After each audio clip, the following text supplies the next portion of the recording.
إن الصفا والمروة من شعائر الله. صفا و مروہ کے درمیان سعی کرنا حج و عمرہ کے واجبات میں سے ایک اہم واجب ہے۔ واجبات سعی: نیت، 7 مرتبہ صفا اور مروہ کے مابین چلنا، صفا سے آغاز کرنا اور مروہ پر ختم کرنا، مروہ جاتے ہوئے رخ مروہ اور صفا جاتے ہوئے رخ صفا کی جانب ہونا، اذکار مستحبہ،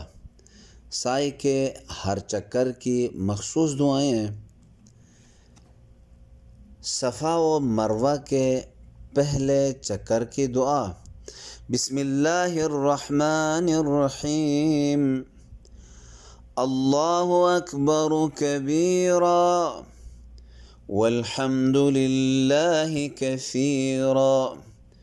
وسبحان اللہ العظیم وبحمده الكریم بکرة وأصیلا ومن الليل فاسجد له وسبحه ليلا طويلا لا إله إلا الله وحده أنجز وعده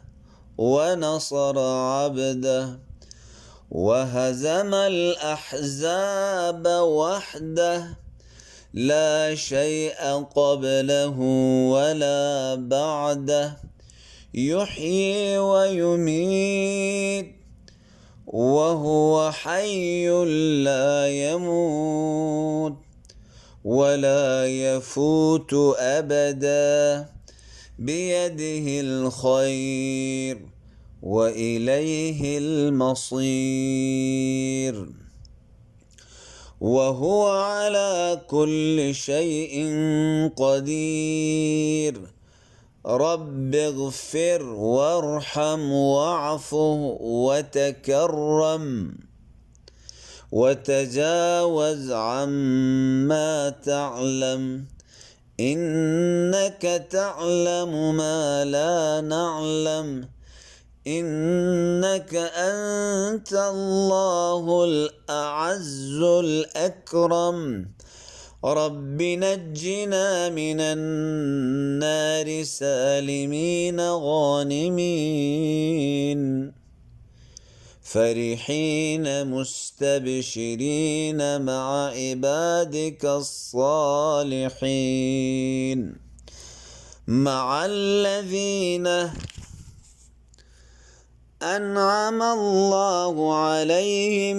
من النبيين والصديقين والشهداء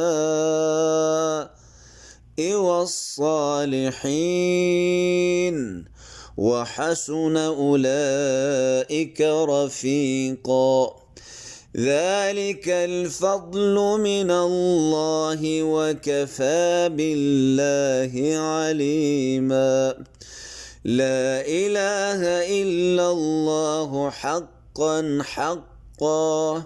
لا إله إلا الله ولا نعبد إلا إياه مخلصين له الدين ولو كره الكافرون.